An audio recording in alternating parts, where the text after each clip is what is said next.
À l'église d'Orval pour aller voir un espace aménagé et qui se trouve sous le chœur. Et ce qui me plaît beaucoup, c'est le détail qui est apporté ne serait-ce qu'au poignet, qui doit être du XVIIIe siècle. Espace aménagé, que l'on appelle une crypte, et qui est de style typiquement roman. La particularité ici, c'est qu'on a deux pièces, on ira voir la seconde juste après, mais il va falloir que je sorte mon téléphone pour avoir un meilleur éclairage, parce que même si on a deux fenêtres exposées sud, ça reste relativement sombre. Voilà, ça me permet d'y voir un peu plus clair dans les zones sombres. Et une crypte, c'était prévu soit pour y accueillir le corps d'un martyr ou une relique, ou ça pouvait être également une chapelle souterraine. Et c'est plutôt la dernière option qui est ici la plus plausible, parce qu'ici, on aperçoit en fait la base d'un autel et également une niche qui devait servir certainement pour mettre le mobilier liturgique. Et si on se dirige vers le fond de la pièce, eh bien on aperçoit un premier accès au cœur de l'église et puis un second de l'autre côté.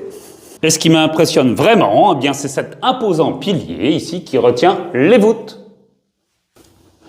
Et il y avait même une ouverture en face avec une petite embrasure, ce qui permettait de donner vraiment un puits de lumière, mais qui a été obstrué.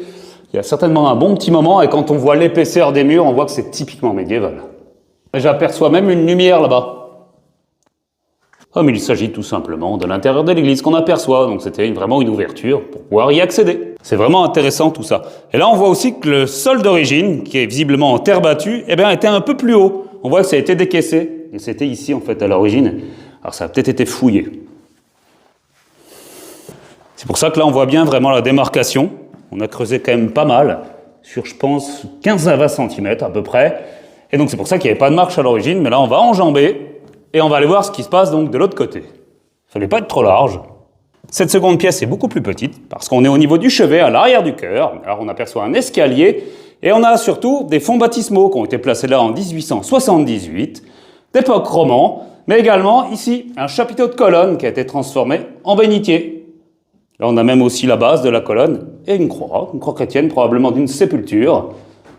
Et ici, un escalier, on va aller voir ça de plus près. En fait, il s'agit d'un escalier à vis qui doit être plus récent, qui doit être, je pense, du XIIIe siècle. Ah, mais c'est obstrué. Et aujourd'hui, ça doit être la sacristie qui est juste au-dessus. Et là, même une ouverture. Là également, on a un peu décaissé le sol, donc il n'y avait pas de marche, c'était un peu plus haut. D'ailleurs, on le voit très bien au niveau des fonds baptismaux, qui sont d'ailleurs très beaux.